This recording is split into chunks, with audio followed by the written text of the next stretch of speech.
गुरु के सुमिरन मात्र से नासत विघ्न अनंत।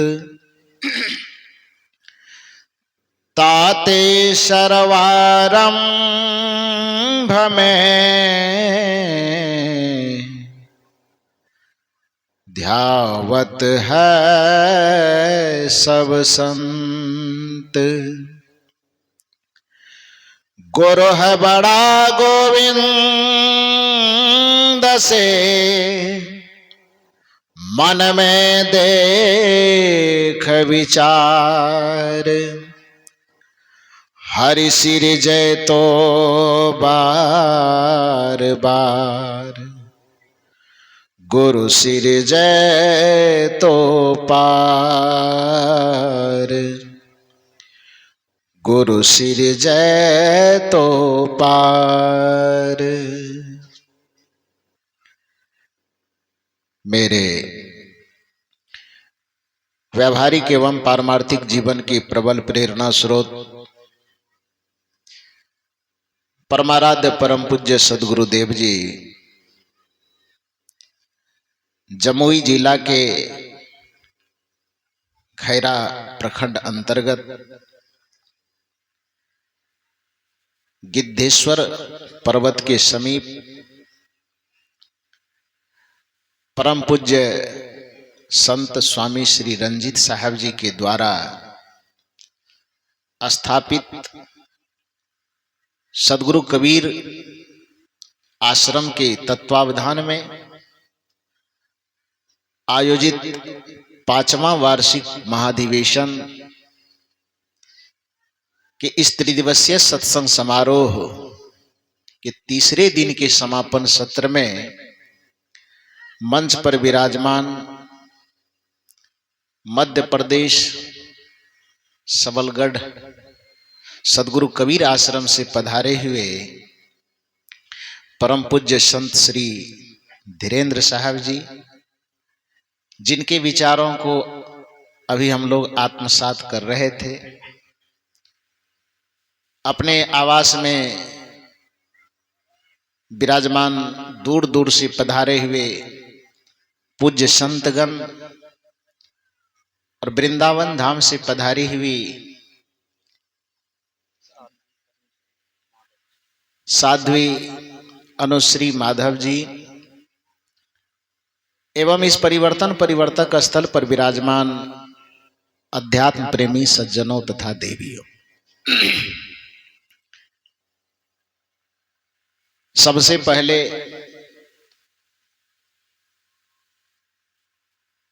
प्राचीन काल की तपस्या का स्मरण करवाने वाले परम पूज्य स्वामी रंजीत साहब जी के द्वारा जो यह कार्यक्रम इस वीरान स्थान में स्वर्ग को स्थापित कर रहा है, एक बार स्वामी श्री रंजीत साहब जी के लिए जोरदार ताली बजा करके आप लोग अभिनंदन कीजिए।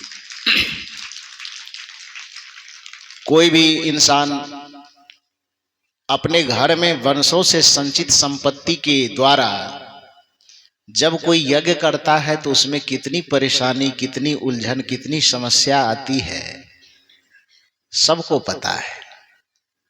और प्रत्येक वर्ष इस पहाड़ की तराई में जहां पर सामाजिक कोई परिवेश नहीं है, किसी से कुछ लेना भी हो तो यहाँ वृक्ष वनस्पति के अलावा कोई व्यक्ति है नहीं कि एक थाली भी घट जाए तो बगल से पैंचा मांग करके ले आवे। सब्जी बनाते बनाते अचानक नमक घट जाए तो वह भी समस्या है।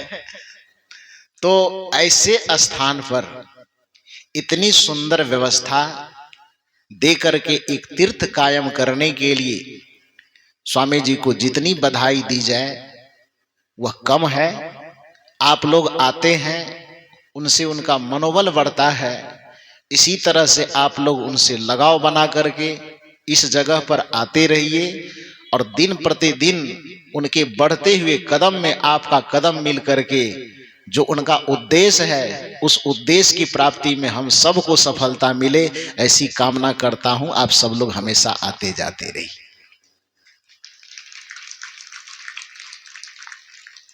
वैसे इतने अच्छे अच्छे विचार आप लोगों को प्रवाहित ज्ञान गंगा में नहलाया गया है कि मुझे कुछ बोलने की आवश्यकता नहीं थी, लेकिन सभी संत गुरुजनों की उदारता है।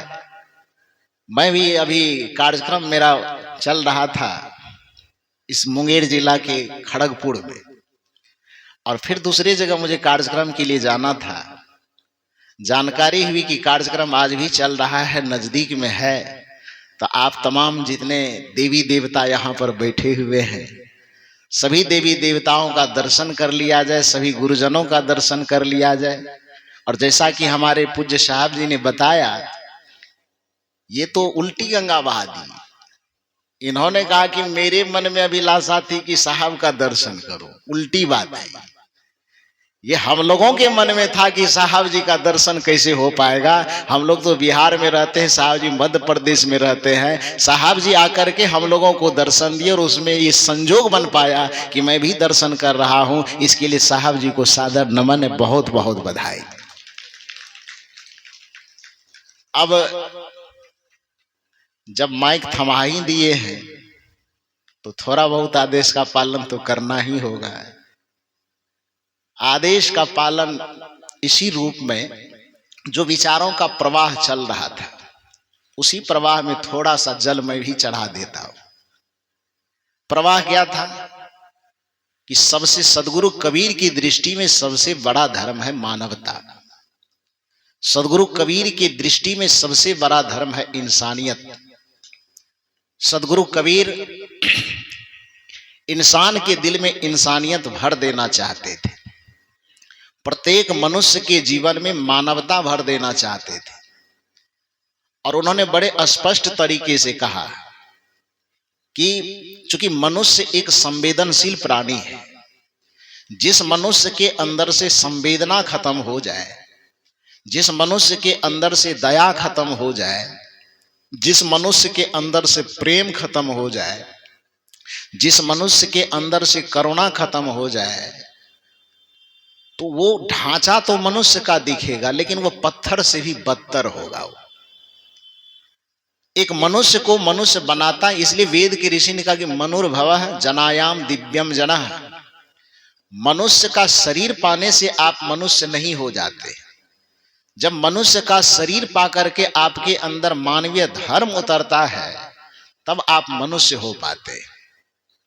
आज संसार में मानवीय धर्म से रहित मनुष्यों की संख्या बहुत ज्यादा बढ़ गई है। इसी कारण से मनुष्य को घटाने की बात की जा रही है। हालांकि शास्त्रकारों ने कहा कि बड़े भाग्य मानुष तन पावा, लेकिन आज के समय में ये बातें प्रासंगिक नहीं लगती है। यदि प्रासंगिक लगती तो एक बात आप लोग समझ रहे होंगे, आज सरकार के द्वारा पैसा देकर के योजना चलाई जाती है बकरी मुर्गी मछली को बढ़ाने के लिए। देता है ना बिहार सरकार, कि मुर्गी की संख्या बढ़े, इसके लिए सरकार पैसा देता है कि नहीं देता है? उसकी योजना चलती है ना। मछलियों की संख्या बढ़े, बकरियों की संख्या बढ़े, सुअर की संख्या बढ़े। मनुष्य से अलग हट करके जितने प्राणी, जिसको हम मानवेतर प्राणी कहते हैं, उसकी संख्या को बढ़ाने के लिए सरकार पैसा देता है। अब मनुष्य की संख्या घटे कि बढ़े, सरकार की क्या योजना है? सरकार की योजना, कानून जो ला रहा है जनसंख्या नियंत्रण कानून, तो कानून क्या कहता है कि मनुष्य की संख्या घटना चाहिए कि बढ़ना चाहिए? घटना चाहिए। फिर बड़े भाग्य मानुष तन पावा कैसे, किस आधार पे? ऐसी नौबत क्यों आई कि जिसे शास्त्रकारों ने दुर्लभम त्रिमेवेत्वम देवातुकं हेतुकं मनुष्यत्वम मुमुक्षत्वम एवं महापुरुष संश्रय। मानव तब सदगुरु मिलन मोक्षम इच्छा होय, दुर्लभ तीनों जगत में पाय सुयोग न खोय। सभी संत महापुरुष मानव तन की गुणगाथा गाते नहीं थकते। उस मनुष्य शरीर को घटाने की नौबत क्यों आ गई? वह इसलिए आ गई कि मानव का ढांचा तो हमने प्राप्त कर लिया, लेकिन उसमें से मानवीय गुण रहित हो गया। इंसान हम बने, इंसानियत से रहित हो गए। आदमी बने, आदमियत से हम रहित हो गए। सदगुरु कबीर के दर्शन का जो मूल चिंतन है, मूल विषय है, वह यही है कि एक मनुष्य को सभ्य मनुष्य बना दो तो दुनिया की सारी समस्या खत्म हो जाए। चाहे वह राजनीतिक समस्या हो, सामाजिक समस्या हो, आर्थिक समस्या हो, पारिवारिक समस्या हो, सभी समस्याओं के मूल में केवल एक बात है कि मनुष्य सिर्फ मनुष्य नहीं है। आकृति से मनुष्य है, प्रकृति से मनुष्य नहीं है। आकार से मनुष्य है, प्रकार से, विचार से मनुष्य नहीं है, संस्कार से मनुष्य नहीं है। और सदगुरु कबीर का दर्शन कहता है कि जिस दिन मनुष्य अपने मनुष्यता के धर्म में स्थापित हो जाएगा, उसी दिन यह धरती अपने आप स्वर्ग बन जाएगी। अलग से कहीं स्वर्ग खोजने और पाने की जरूरत नहीं पड़ेगी। हमारे संत महापुरुषों ने स्वर्ग की परिभाषा दिया कि मानव में मानवीयता गुण आ जाए, स्वर्ग आ जाएगा। कैसे? एक पद में संत जन गुनगुनाते हैं, मृदुबानी कोमल बर्ताव। मृदुबानी, वाणी मीठी हो जाए, यह भी धर्म के दायरे में आता है। मीठी वाणी बोलिए मन का आपा खोए, औरन को शीतल करे आपहु शीतल हो। वाणी तो अमोल है, जो कोई बोले जान, हिय तराजू तौल के तब मुख बाहर आन। ये धर्म के दायरे में आता है। खास करके सदगुरु कबीर का जो बताया हुआ धर्म है, सदगुरु कबीर का जो बताया हुआ धर्म की शिक्षा है, उस शिक्षा का प्रमुख अंग है कि हमारी वाणी मीठी हो, कोमल हो। ऐसी वाणी बोलिए मन का आपा खोए, औरन को शीतल करे आपहु शीतल हो। मृदुबानी सुंदर बर्ताव, सभी गुणों की खान है। प्रेम की गंगा बहे जहां पर, वह घर स्वर्ग समान है। जिस जीवन से प्रेम का प्रवाह होता हो, जिसकी वाणी से मृदुता का प्रवाह होता हो, उसके जीवन में भी स्वर्ग है और उसके माध्यम से इस दुनिया में स्वर्ग स्थापित हो जाता है। यही सदगुरु कबीर साहब का दर्शन है। सदगुरु कबीर साहब के दर्शन को बताते हुए कहानी हमारे संत गुरुजन कहा करते हैं कि एक बार की बात है, एक 2-4-5 इंजीनियर मिल करके पूरे विश्व के संदर्भ में कुछ अच्छा चिंतन कर रहे थे। तो कहे कि पूरे विश्व के बारे में हम लोगों को सोचना है, तो एक बार विश्व के नक्शा को देख लिया जाए। तो उस विश्व के नक्शा को एक कमरे में बैठ करके उसकी समस्या, उसके समाधान पर चिंतन करते हुए सब लोग नक्शा का अध्ययन कर रहे थे। किसी कारण से वह इंजीनियर लोग चाय पीने के लिए बाहर गए होंगे, 4-5 मिल करके। एक छोटा सा बालक खेलते खेलते कमरा में प्रवेश किया। अब इंजीनियर के लिए विश्व का नक्शा है, बड़ा महत्वपूर्ण चीज है, उस पर काम कर रहे हैं। लेकिन बच्चा के लिए क्या है? वो खिलौना है। वो बच्चे के सामने 5 लाख रुपए की गड्डी रख दीजिए 2 साल के बच्चा को, उसको चबा करके चटनी बना देगा। उसको बना देगा कि नहीं बना देगा? आप जान रहे कि रुपया है, कीमती चीज है, लेकिन बच्चा को उससे क्या मतलब है? वो हाथ से पहले उसको मसल करके गेंद बना देगा और मुंह में चोसते चोसते उसको चॉकलेट बना के पता नहीं क्या बना देगा। तो इंजीनियर के लिए वो विश्व का नक्शा था, उस पर शोध हो रहा था कि क्या काम करना है, नहीं करना है, क्या समस्या, क्या समाधान करना है। तो उसके लिए बड़ा महत्वपूर्ण कागज है।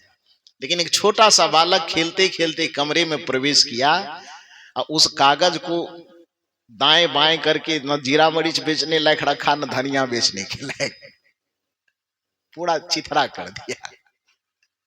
अब इंजीनियर लोग जब उधर से चाय पी करके आते हैं तो देखता है कि नक्शा का तो थूथना बिगड़ गया है। थूथना समझते हैं ना? नहीं समझते हैं? अरे बिहार वाले हैं, कैसे नहीं समझेंगे? जिला का ही अंतर है साहब। थूथना मुंह के ढांचा को बिहार की क्षेत्रीय भाषा में तो थूथना बोलता है कि नहीं? कोई आदमी पर जब गुस्सा उठता है, इससे मुक्का मारेंगे, थूथना उजाड़ देंगे। तो नक्शा के ढांचा को बिगाड़ दिया उन्होंने, ढांचा बिगड़ गया नक्शा का। अब इंजीनियर लोग माथा पीट रहे कि बड़ा गजब है, नक्शा तो गुजर गया, अब क्या किया जाए? उसको सुलझाने के लिए 4-5 मिल करके उस विश्व के नक्शे को ठीक कर रहे हैं। और नक्शा कितना छोटा छोटा लकीर वाला होता है वो तो सब जानते हैं। 2-4-5 बीघे का 2-4 गांव का पंचायत का नक्शा हो उसका मिलान करना मुश्किल होता है, तो विश्व का नक्शा कितनी बारीकी से खींचा गया होगा, उसको मिलाना तो लगभग असंभव जैसा है। वो भी चिथरी चिथरी फाड़ दिया गया है। 1 दिन 2 दिन 4 दिन 5 दिन मेहनत करते करते करते करते थक गए सब। सप्ताह भर बीतने लगा, माथा पच्ची होते होते संजोग से वही बच्चा खेलते खेलते फिर अंदर आया। थोड़ा समझदार था, बहुत छोटा बच्चा नहीं था, वो होश वाला बच्चा था। तो कमरे के अंदर आया, देखा सब लोग परेशान है, वो बच्चे को डपट रहा है, तुम आकर के फाड़ दिया, मार लगेगी, क्यों आया फिर से? बच्चे ने कहा कि नहीं नहीं, हमें बगल वाला कोई भेजा आप लोगों को चाय पिलाने के लिए, चाय पिलाने आया हूं। तो थके हुए तो थे ही, कहा अच्छा ठीक है लाओ चाय दे यार। वो बच्चा सोचता है कि हमें डांटा गया, नक्शा फाड़ दी, बड़ा गड़बड़ हुआ, अच्छा चाय पीता है, एक बार प्रयास करते हम अपने से जोड़ देते। और हैरानी की बात है कि इंजीनियर लोग उधर चाय पी रहे हैं। सोचिए कि चाय पीने में कितना वक्त लगेगा, 2-4-5 मिनट, बहुत और एक्स्ट्रा बढ़ा दीजिए तो 10 मिनट। जब तक में वो चाय पी रहे हैं तब तक कमरे के अंदर वह छोटा सा बच्चा उस नक्शे को सुधार करके ठीक कर दिया। आश्चर्य लग रहा है कि नहीं लग रहा है? जिस विश्व के नक्शा को सुधारने में 5 इंजीनियर 1 सप्ताह से माथापच्ची कर रहा है, 10 मिनट चाय पीते पीते उधर वो लोग चाय पी रहे हैं, इधर नक्शा सुधर गया। आश्चर्य लग रहा है कि नहीं लग रहा है? इंजीनियर आया कमरे में, देखा नक्शा सुधरा हुआ है। आश्चर्य से सब मुंह जो खोले तो सबका मुंह खुला रह गया। सोच रहे हैं कि जिसको सुधारने में मैंने इतने दिन लगा दिए अभी तक सुधर नहीं पाया। सुधरने की बात तो छोड़िए, समझ में ही नहीं आ रहे थे कि किधर की लकीर को किधर मिलाया जाए। लेकिन ये नक्शा सुधर कैसे गया? उस बच्चे को अचंभित होकर के सभी इंजीनियर देखते हैं, पूछते हैं कि बच्चा बताओ कि तुम इसमें ऑस्ट्रेलिया, अमेरिका, चीन, जापान कहाँ है, उत्तर में कि दक्षिण में, कैसे जान गया तू? किसकी लकीर किससे जुड़नी चाहिए कैसे जान गया? बच्चा कहे फिर कोई गड़बड़ हो गया क्या? इंजीनियर ने कहा गड़बड़ नहीं हुआ भगवान मेरे, जिस चीज को हम समझ नहीं पाए 7 दिन तक, उसको तू 10 मिनट के अंदर कैसे सही कर दिया? उस बच्चे ने कहा कि आपका अमेरिका, आपका चीन, आपका जापान, आपका इंग्लैंड, आपका थाईलैंड, आपका श्रीलंका, इंडिया, पाकिस्तान कहाँ है ये मुझे पता नहीं, गलती हो जाए तो क्षमा कीजिएगा। बच्चा कह रहा है इस विश्व के नक्शे में आपका चीन, जापान, अमेरिका वगैरह वगैरह कहाँ है ये मुझे कुछ जानकारी नहीं है। तो फिर इंजीनियरों ने कहा कि आखिर इसको सही किया कैसे? उस बच्चे ने कहा कि मुझे आप क्या ठीक करना चाह रहे थे ये मुझे नहीं पता, लेकिन जो नक्शा आपका है उसी नक्शे के पिछले हिस्से में एक आदमी का चित्र था। किसका? अरे नक्शा का 2 पेज होगा ना, तो एक तरफ में नक्शा बना हुआ था पूरी दुनिया का, और एक तरफ में उसके दूसरे पृष्ठ में आदमी का चित्र बना हुआ था। उस बालक ने कहा देखिए सदगुरु कबीर का दर्शन, ये कहानी केवल कहानी के रूप में मत सुनिए, सदगुरु कबीर का दर्शन। अभी पूज्य साहब जी जिस धर्म की व्याख्या कर रहे थे, इस धर्म का सूत्र छिपा हुआ है। उस बच्चे ने कहा कि मुझे नहीं पता कि इस दुनिया के नक्शे में चीन, जापान, अमेरिका, थाईलैंड, नागालैंड वगैरह वगैरह कहाँ है, कुछ पता नहीं मुझे। ये पता है कि इसके पिछले हिस्से में आदमी का चित्र था। तो दुनिया का कौन जगह कहाँ है ये तो पता नहीं है, लेकिन आदमी को तो हम दिन रात देखते, उसका आंख कहाँ है वो मुझे पता है, नाक कहाँ है वो मुझे पता है, पैर घुटना कहाँ लगेगा, तरवा कहाँ लगेगा ये भी मुझे पता है, कौन सी उंगली कहाँ सेट होगी ये मुझे पता है, क्योंकि आदमी को मैं दिन रात देखता हूं। उस विश्व के नक्शे के फटने के साथ साथ आदमी चूंकि पिछले हिस्से में था, तो विश्व का नक्शा फटा तो आदमी का नक्शा भी फटा ना। उन्होंने कहा कि मैं विश्व को जोड़ने की कोई चेष्टा नहीं की, केवल आदमी का जो फटा हुआ नक्शा था उसके आंख, नाक, कान जिस जगह पर लगना चाहिए उसके आंखों को मैंने ठीक कर दिया। मैंने विश्व को ठीक करने की कोई चेष्टा नहीं की, मैंने आदमी को ठीक कर दिया, और पीछे का आदमी जैसे ही ठीक हो गया संसार अपने आप ठीक हो गया। सदगुरु कबीर के जो चिंतन और दर्शन है, सदगुरु कबीर के जो धर्म का दर्शन है, बस इसी बात पर आधारित है कि आदमी भर को ठीक कर दो पूरे दुनिया ठीक हो जाएगा। कहा यह जाता है कि एक बार सदगुरु कबीर साहब काशी के बीच चौराहे पर खड़े बैठे बैठे आंसू बहा रहे थे। तो अपने जीवन भर चूंकि पंडित और मुल्ला का धर्म के जो ठेकेदार लोग थे उनका तो उन्होंने मजाक उड़ाया। उनका मजाक नहीं उड़ाया बल्कि उनके पाखंड पूर्ण कर्मों का मजाक उड़ाया। सदगुरु कबीर जैसे संत किसी का मजाक नहीं उड़ाते। कुछ लोगों को लगता है कि सदगुरु कबीर साहब के चिंतन में विरोध विरोध विरोध केवल नकारात्मकता है, गलत बात है। अरे सूर्य आसमान में निकल गया और उसे अंधेरा घबरा करके भाग जाए तो उसमें सूर्य बेचारा क्या करेगा? जानता है अंधेरा कौन है। इस सूर्य को पता है कि अंधेरा क्या चीज होता है। सूर्य का काम केवल अपना काम करना है, वो रोशनी फैला रहा है। अब सूर्य के किरणों के फैलने से यदि अंधेरा भाग जाता हो तो सूर्य को पता भी नहीं है कि हम अंधेरा का विरोध कर रहे हैं कि नहीं कर रहे हैं। वो तो सूर्य अपना खटिया अपने खुद लेकर के समेट रहा है। उसी तरह से सदगुरु कबीर जैसे ज्ञानी का, भगवान बुद्ध, भगवान महावीर जैसे ज्ञानी के जब ज्ञान का प्रकाश फैलता है तो उससे पाखंडियों का, इसको आडंबरियों का यदि बखिया उधेरा जाता हो, उसका बोरिया बिस्तर सिमेटा जाता हो, तो इसमें कबीर जैसे महापुरुष कुछ नहीं कर सकते हैं। वो पाखंडी अपना समझे।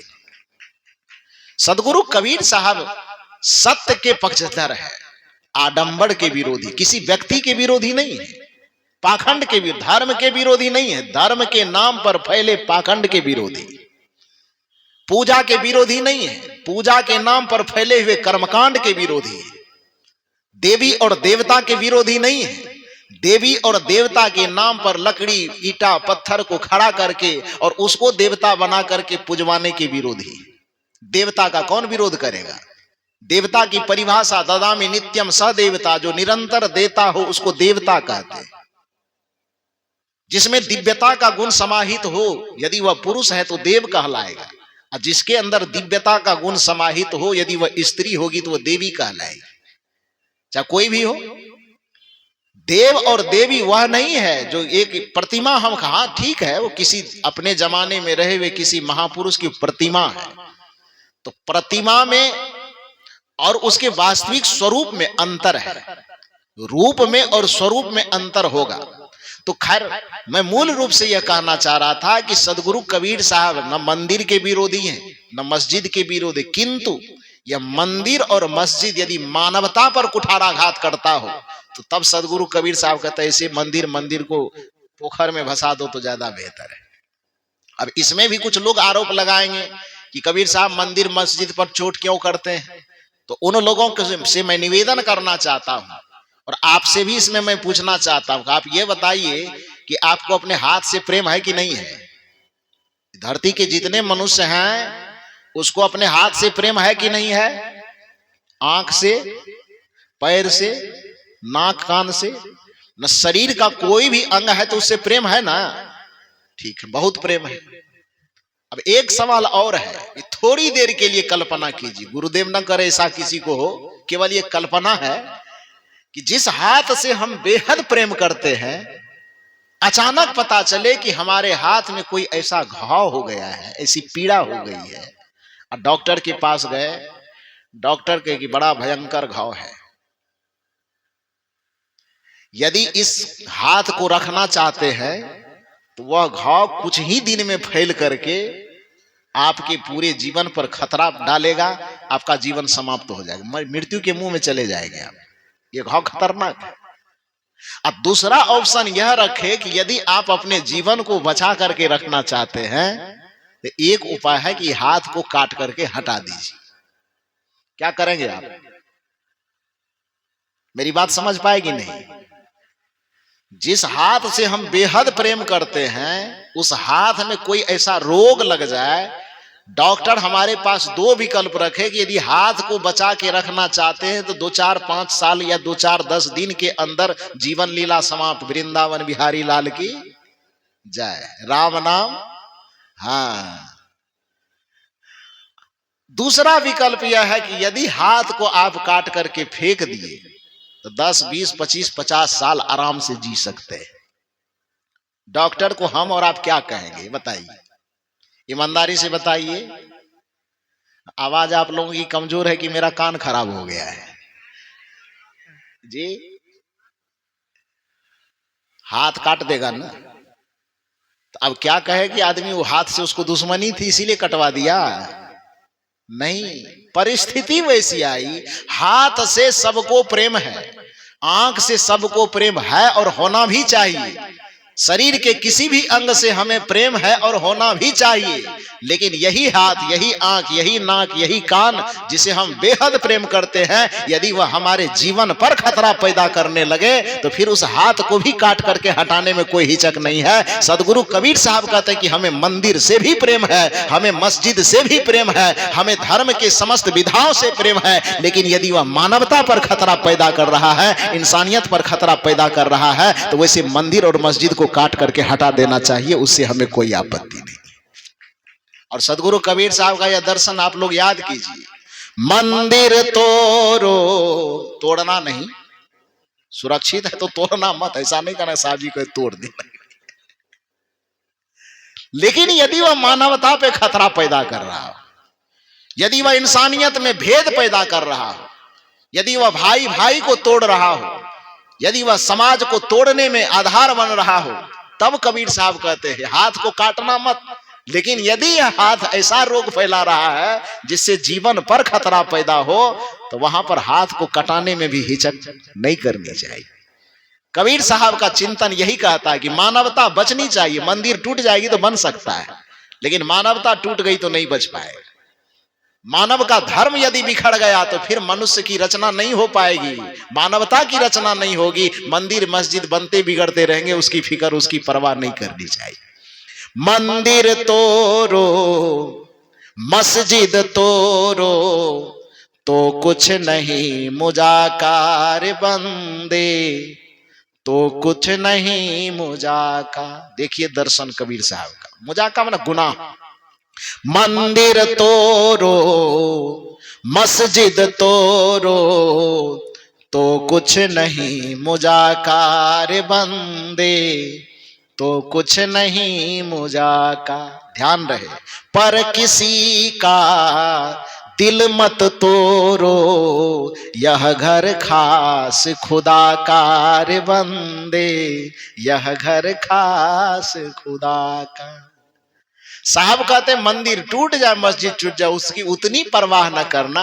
परवाह ही करना है तो प्रत्येक दिल की परवाह करना, कि ऐसा दिल तुम्हारे व्यवहार से न बिखर जाए कि जिस दिल को भगवान ने अपने रहने के लिए मंदिर बनाया है, जिस दिल को खुदा ने अपने रहने के लिए मंदिर मस्जिद बनाया है, उस दिल के मंदिर और मस्जिद को बचा लेना, तो बाकी दुनिया में हजारों मंदिर और मस्जिद खड़े किए जा सकते हैं। इसलिए इंसानियत धर्म को बचा करके रखें।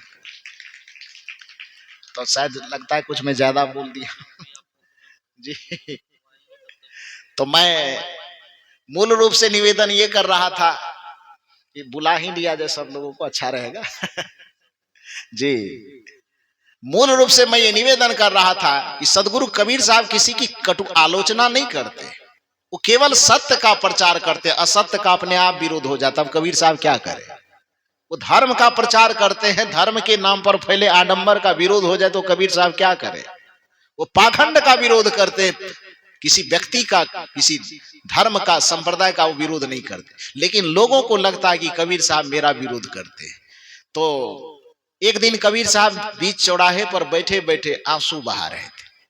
तो जिन लोगों को ये लग रहा था कि कबीर साहब मेरे विरोध में खड़े हैं, उन लोगों को आज बड़ा अच्छा मौका दिखाई दिया। क्योंकि कहावत है गांव देहात में कि मक्खी खोजे घाव और दुश्मन खोजे, अरे इहो कहावत तो आप लोग जानते ही होंगे तो बताइए बढ़िया से। और कहीं ऐसा ना हो कि केवल हम ही से बोलवाए और आप लोग बोलिए ही मत। यदि आपको लगता है कि आप चुप रहेंगे और केवल हम ही बोलते चले जाएंगे तो आप लोगों का कर्जा हमने खाए खाए हैं, और अजीत साहब का खाए हैं, धीरेन्द्र साहब का खाए हैं, आप लोगों का नहीं खाए। नहीं खाए हैं, ईमानदारी से बोलिए खाए हैं, नहीं खाए। तो इसलिए बोल दिया कीजिए जब कुछ पूछते हैं। तो इतना देर हम सुना रहे तो थोड़ी देर आप लोग भी तो सुनाएंगे। तो कहावत यह है कि मक्खी खोजे घाव और दुश्मन खोजे दाव। तो आज पहली बार जो सदगुरु कबीर अपने ज्ञान से, तर्क से, विचार से, विवेक की प्रखर शक्ति से दूसरे को आज तक रुलाते आए थे, परेशान करते आए थे। आज उस सदगुरु कबीर को पहली बार चौराहे पर बैठ करके रोते देख करके जो उनके मखौल उड़ाने वाले लोग थे उनको लगा कि आज मौका है, मिल गया है दाव, तो आज थोड़ा कबीर साहब का छक्का छुड़ाया जाए। तो देखा तो कोई व्यक्ति एक अकेले, लेकिन जब दुश्मन मजाक उड़ाता है तो वो अकेले मजाक नहीं उड़ाता, वो अपने साथ में और मजाक उड़ाने वालों को इकट्ठा करता है। तो अपने साथ में आज तक जो दुश्मन बने बने फिर रहे थे, लेकिन कबीर साहब का मजाक उड़ाना है तो सब इकट्ठे हो गए। उधर से पंडित को बुलाया गया, उधर से मौलवी आए और दोनों कबीर साहब से पूछते, क्या कबीर साहब आज कुछ खर्ची उर्ची घट गया है क्या? बैठ के चौराहे पे आंसू बहा रहे। कबीर साहब ने कहा, नहीं भाई, खर्ची नहीं घटी। खर्ची क्यों घटेगी, फकीर आदमी हम, और खर्ची घटने के कारण रोएंगे तो मेरे फकीर पना को धिक्कार है। क्योंकि फकीर का अर्थ ही होता है फिक्र ही सब करे, फिक्र ही सबका पीर, अब फिकिर का फाका करे ताका नाम फकीर।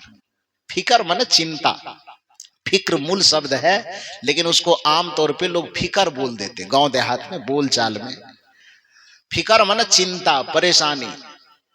विचारक कहते हैं फिकर ही सब करे। दुनिया के तमाम लोग किसी न किसी चिंता में, किसी न किसी फिक्र में उलझे हुए रहते हैं।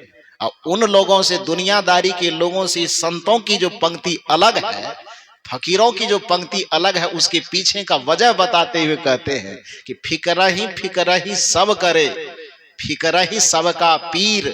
और उस फिकीर का फाका, फाका मन समझते हैं, नाश्ता जलपान। फिकर का फाका करे ताका नाम फकीर। उस फिकर को ही जो चबा करके खा जाए, उस फिकर को ही जो जलपान बना करके खा जाए, उसी को फकीर कहा जाता है। और सदगुरु कबीर तो कौन है? मन लागो मेरो यार फकीरी में, फकीरी में, फकीरी में, फकीरी में, फकीरी में, मन लागो मेरो यार फकीरी में। जो सुख पायो राम भजन में, जो सुख पायो राम भजन में, सो सुख नाही अमीरी में। मन लागो मेरो यार फकीरी में, मन लागो मेरो यार फकीरी में। तो ऐसे फक्करपना में मस्त रहने वाले सदगुरु कबीर खर्ची घटने के कारण रोएंगे क्या? चौराहे पर बैठ करके रो रहे थे, पंडित और मुल्ला दोनों मजाक उड़ा रहे कि क्यों रो रहे। हम लोग किसी कारण से रोते थे तो आप तो हमको खूब एकदम चिढ़ाते थे। कबीर साहब ने कहा, देखो भाई, तुम्हारे रोने में हमारे रोने में फर्क है। क्या फर्क है? बस फर्क बता करके मैं अपनी बातें समेट रहा हूं। सदगुरु कबीर ने कहा कि फर्क है। कहा क्या फर्क है? कहा एक बार तुम लोग बता दो कि तुम लोग किस किस कारण से रोते हो। तो पंडित ने कहा कि जीवन भर हम पूजा पाठ वगैरह वगैरह करते हैं, लेकिन भगवान का अभी तक दर्शन नहीं हुआ है, तो विकल होकर के हम रोते हैं। मौलवियों ने कहा कि हम भी दिन रात कई पीढ़ियों से अल्लाह अकबर चिल्लाते चिल्लाते थक गए, कोई अल्लाह देखने दिखाने के लिए, अपना शरीर दिखाने के लिए आया नहीं, किसी अल्लाह से आज तक मुलाकात नहीं हुई, तो उसकी पीड़ा में हम रोते। सदगुरु कबीर ने कहा कि बस यही अंतर है। और सदगुरु कबीर के इस धर्म दर्शन से जो चिंतन निकलता है, उसको थोड़ा ध्यान से संभालिए। आप अपने मस्तिष्क में इसको लेकर के जाइए कि पंडित दुखी भगवान नहीं मिलता, पंडित दुखी भगवान नहीं मिलता, मुल्ला दुखी रहमान नहीं मिलता। सबके रोने का अपना अपना कारण है। और कबीर साहब अपने रोने का कारण, अपनी पीड़ा का कारण जो बता रहे हैं, उसको यदि आप समझ जाएंगे तो सदगुरु कबीर का धर्म और दर्शन आपके समझ में आ जाएगा। सदगुरु कबीर कहते हैं कि पंडित दुखी भगवान नहीं मिलता, मुल्ला दुखी रहमान नहीं मिलता, लेकिन हम हैं दुखी इंसानों की बस्ती में, ढूंढने पर इंसान नहीं मिलता, ढूंढने पर इंसान नहीं मिलता, ढूंढने पर इंसान नहीं मिलता। सदगुरु कबीर साहब कहते कि मेरे दुखी होने का, मेरे पीड़ित होने का बस इतना कारण है कि इंसानियत से समन्वित इंसान मुझे दिखाई नहीं दे रहा है, आदमियत से समन्वित आदमी मुझे नहीं दिखाई दे रहा है। मानवता से समन्वित मानव मुझे नहीं दिखाई दे रहा है, मनुष्यता से समन्वित मनुष्य मुझे नहीं दिखाई दे रहे हैं। जिस दिन मनुष्यता मनुष्य के जीवन में समा जाएगा, जिस दिन इंसानियत इंसान के जीवन में समा जाएगा, जिस दिन मनुष्यता मनुष्य के जीवन में समा जाएगा, उस दिन धर्म और दर्शन की बात अलग से करनी नहीं पड़ेगी, स्वर्ग की बात अलग से नहीं करनी पड़ेगी। बस उसी दिन स्वर्ग इस धरातल पर उतर जाएगा। सदगुरु कबीर की दृष्टि में धर्म की यही व्याख्या है। कबीर साहब की साखी के अनुरूप कहे तो दया धर्म का मूल है, पाप मूल अभिमान। और नहीं, साहब कहते हैं जहां दया तहां धर्म है, जहां लोभ तहां पाप, जहां क्रोध तहां काल है, जहां क्षमा तहां आप। कि जहां दया है, जहां संवेदना है, जहां प्रेम है, जहां करुणा है, समझ लो कि वहां पर धर्म उत्पन्न हो चुका है। तो आप लोग भी अपने अंदर दया को, प्रेम को, क्षमा को, करुणा को शामिल करें। उसी जगह पर धर्म होगा, उसी दिन आपके जीवन में धर्म का अवतरण हो जाएगा। बस इतना ही निवेदन करके मंचासीन सभी पूज्य संत गुरुजनों के चरणों में कोटि कोटि नमन करते हुए, खास करके सदगुरु कबीर साहब के इस मंच पर वृंदावन धाम से पधारी हुई प्रसिद्ध कथावाचिका साध्वी अनुश्री माधव जी जो हम लोगों के बीच पधारी है, एक बार जोरदार ताली बजा करके उनका अभिनंदन कीजिए। ये तो हमारा घर, उनका भी घर है, लेकिन वो यहाँ पर अतिथि स्वरूप आई हैं। मुझे याद है एक बार, चूंकि भगवान श्री कृष्ण की कथा वाचन करती हैं वो, मुझे एक बात स्मरण होता है कि जब भगवान श्री कृष्ण गुरुकुल पढ़ने के लिए गए तो सुदामा वहां पर पहले से पढ़ रहे थे। तो श्री कृष्ण गए, आज पहली बार झोला झंडा टांग करके कंधे पर, तो सुदामा उसका बिछावन लगा रहे थे, बिछावन बिछा रहे थे। तो कृष्ण ने कहा नहीं नहीं, तू मेरे सहपाठी हो तो हम तुम बराबर हुए, मेरा बिछावन तुम मत लगाओ, मेरा आसन तुम मत लगाओ। बहुत बढ़िया बात कहे वो, कृष्ण जी ठीक ही ना कहे। लेकिन सुदामा का तर्क सुनिए वो क्या कहते हैं।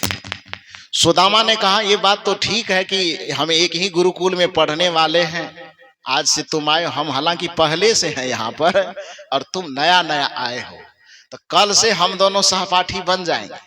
लेकिन चूंकि इस घर में इस जगह पे पहले से हम निवास कर रहे हैं और तुम नए नए आए हो, तो आज तुम हम सबों के लिए अतिथि हो, और अतिथि का सम्मान करना, अतिथि का सेवा करना हम सबका धर्म।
हेलो, बोलिए सदगुरुदेव की।